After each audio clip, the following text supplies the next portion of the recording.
اعوذ باللہ من الشیطان الرجیم بسم اللہ الرحمن الرحیم۔ ایمان ٹی وی پاکستان کے ویورز کو السلام علیکم ورحمۃ اللہ وبرکاتہ۔ الحمدللہ ایک مرتبہ پھر آؤ نماز سیکھیں پروگرام میں ایک مرتبہ پھر آپ کو خوش آمدید کہا جاتا ہے۔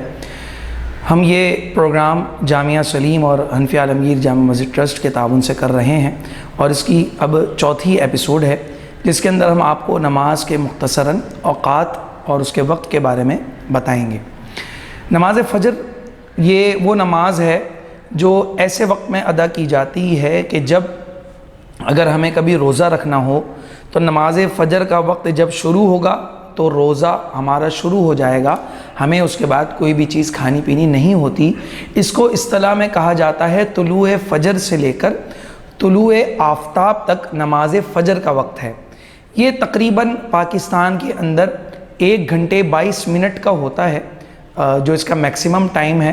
اور جو منیمم ٹائم ہے وہ 1 گھنٹہ 18 منٹ تک ہوتا ہے، یا اس کے قریب جو علاقے کے اعتبار سے ہے وہ مختلف ہوتا رہتا ہے۔ تو نماز فجر طلوع فجر سے لے کر یعنی کہ عشاء جہاں پر ختم ہوتی ہے، جب صبح صادق جس کو کہا جاتا ہے وہاں سے نماز فجر کا وقت شروع ہوتا ہے، اور جیسے ہی سورج طلوع ہو جاتا ہے نماز فجر کا وقت ختم ہو جاتا ہے۔ اس وقت میں آپ نے نماز ادا کرنی ہے۔ اس کے علاوہ نماز فجر اگر ادا کریں گے تو وہ قضا کے طور پر ہوگی، ادا کے طور پر نہیں ہوگی۔ پھر اس کے بعد جو مکروہ اوقات ہے وہ شروع ہو جاتی ہے، یعنی کہ مکروہ اوقات تقریباً 3 ہیں، جو طلوع آفتاب سے لے کر یعنی کہ نماز فجر کے وقت ختم ہونے کے بعد سے لے کر 20 منٹ تک کا جو وقت ہے، اس کے اندر کسی بھی سجدے والی نماز کو، کسی بھی قسم کی سجدے والی نماز کو ادا نہیں کیا جا سکتا، نہ ہی سجدہ تلاوت ادا کیا جا سکتا ہے اور نہ ہی سجدہ سہو ادا کیا جا سکتا ہے۔ پھر اس کے بعد جو دوسرا وقت ہے جس کو اوقات مکروہہ میں شمار کیا جاتا ہے وہ ہے نصف النہار شرعی سے لے کر، یعنی کہ وہ وقت جب سورج دنیا کے بالکل بیچ میں آ جاتا ہے، بالکل سینٹر میں آ جاتا ہے، اس وقت سے لے کر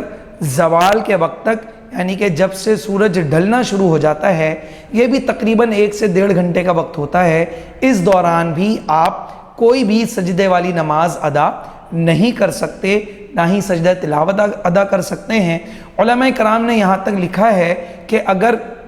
نماز جنازہ اسی وقت میں آ جائے تو پڑھ لیا جا سکتا ہے، لیکن اگر نماز جنازہ رکھا ہوا ہے اور اس میں تاخیر کر دی، اتنی تاخیر کر دی کہ اوقات مکروہہ آ گئیں، تو اب اس کے اندر اگر نماز ادا کرے گا تو وہ مکروہ ہوگی، نماز تو ادا ہو جائے گی لیکن گنہگار ہوگا۔ اور اسی کے ساتھ تلاوت قرآن پاک سے بھی گریز کیا جائے، زیادہ سے زیادہ اس میں ذکر و اذکار اور حمد و نعت وغیرہ کی جائے، اور قرآن مجید کی تلاوت کو بھی ترک کر دیا جائے یا موقوف کر دیا جائے، وہ زیادہ مناسب ہے۔ البتہ اگر قرآن کی تلاوت کر لے گا تب بھی کوئی مسئلہ نہیں ہے۔ اور تیسری اوقات مکروہہ غروب آفتاب سے 20 منٹ پہلے تک، یعنی کہ نماز مغرب سے لے کر نماز مغرب سے پہلے 20 منٹ کا یہ جو وقت ہے یہ بھی اوقات مکروہہ ہے۔ اس وقت صرف اور صرف نماز عصر کی جو اس دن کی نماز ہے وہ ادا کی جا سکتی ہے، جبکہ اتنی تاخیر کرنے میں گنہگار ہوگا۔ پھر اس کے بعد فجر کے بعد نماز ظہر کا وقت آتا ہے۔ نماز ظہر کا وقت زوال سے شروع ہو جاتا ہے۔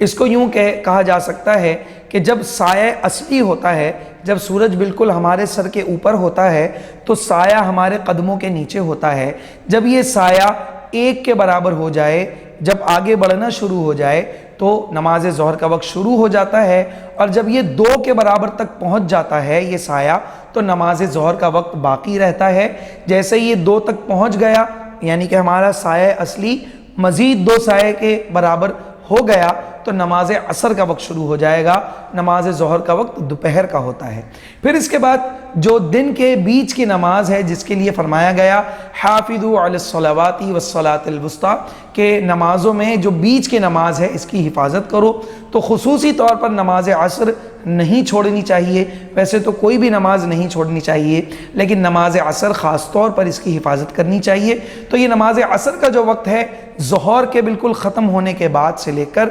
مغرب تک کا ہوتا ہے۔ یہ وقت یوں سمجھ لیں کہ جب دو ہمارا جو سایہ اصلی ہے وہ 2 کے برابر ہو جائے، 2 کے قائم مقام ہو جائے، تب سے یہ شروع ہوتا ہے، اور جب آفتاب غروب ہو جائے، جب سورج غروب ہو جائے، تب تک اس نماز کا وقت باقی رہتا ہے۔ لیکن جو میں نے اوقات مکروہہ بتا دی ہیں اس کا وہی حکم ہے کہ غروب آفتاب سے پہلے 20 منٹ یہ مکروہ اوقات ہیں، اس میں نماز کوئی بھی ادا نہیں کی جائے گی، صرف اور صرف اس دن کی نماز عصر فرض ادا کی جائے گی، اس کے علاوہ کوئی نماز ادا نہیں کی جائے گی۔ پھر جیسے ہی نماز عصر کا وقت ختم ہوتا ہے، یعنی غروب آفتاب ہوتا ہے، تو نماز مغرب کا وقت شروع ہوتا ہے، اور جتنا وقت نماز فجر کے لیے درکار ہوتا ہے، جتنا وقت نماز فجر میں جیسے مثال کے طور پر کسی دن میں 1.5 گھنٹہ یا 1 گھنٹہ 18 منٹ نماز فجر کا پورا وقت ہے، تو نماز مغرب کا بھی اتنا ہی ہوگا۔ جتنا نماز فجر کا وقت ہوتا ہے اتنا ہی نماز مغرب کا بھی وقت ہوتا ہے، اور نماز مغرب کا وقت جیسے ہی نماز عشاء شروع ہو جاتی ہے، نماز عشاء کا وقت شروع ہو جاتا ہے، ویسے ہی نماز مغرب کا وقت ختم ہو جاتا ہے، اور یہ سمجھ لیں کہ رات کا بالکل آخری حصہ ہوتا ہے۔ اور دن جو سردیوں کے دن ہوتے ہیں اس میں یہ پیچھے آ جاتا ہے، اور گرمیوں کے دن ہوتے ہیں تو یہ تمام اوقات آگے بڑھ جاتی ہیں، اور نماز عشاء کا وقت نماز فجر تک رہتا ہے۔ یہ میں نے اس لیے اس طرح اس کو فریم کیا ہے، اس طرح بتایا ہے اس کو، کہ اس کے پورے کیلنڈر اب موجود ہیں، اب باقاعدہ آن لائن آپ چیزیں معلوم کر سکتے ہیں، ورنہ فقہا نے اس کے اندر بڑی طوالت سے اس کو بیان کیا ہے کہ کب رات کا وقت شروع ہوگا، کب دن کا وقت شروع ہوگا، کب نصف النہار شرعی ہوتا ہے، اور کب نصف النہار حقیقی یا عرفی ہوتا ہے، اور دیگر بہت سارے وقت کو بڑا طول دیا گیا ہے کہ جس کی بنا پر ویڈیو کافی طویل ہو جاتی۔ اس کو عوامی لحاظ سے عوامی سطح پر بیان کرنے کے لیے اس کو اس طرح بیان کیا جا رہا ہے۔ یقیناً آپ کو یہ سمجھ میں آ گیا ہوگا۔ اگر آپ کو کوئی سوال ہے تو آپ کمنٹ ہمیں کر سکتے ہیں، جس کا جواب آپ کو انشاءاللہ بہت جلد مل جائے گا۔ وآخر دعوانا ان الحمد للہ رب العالمین۔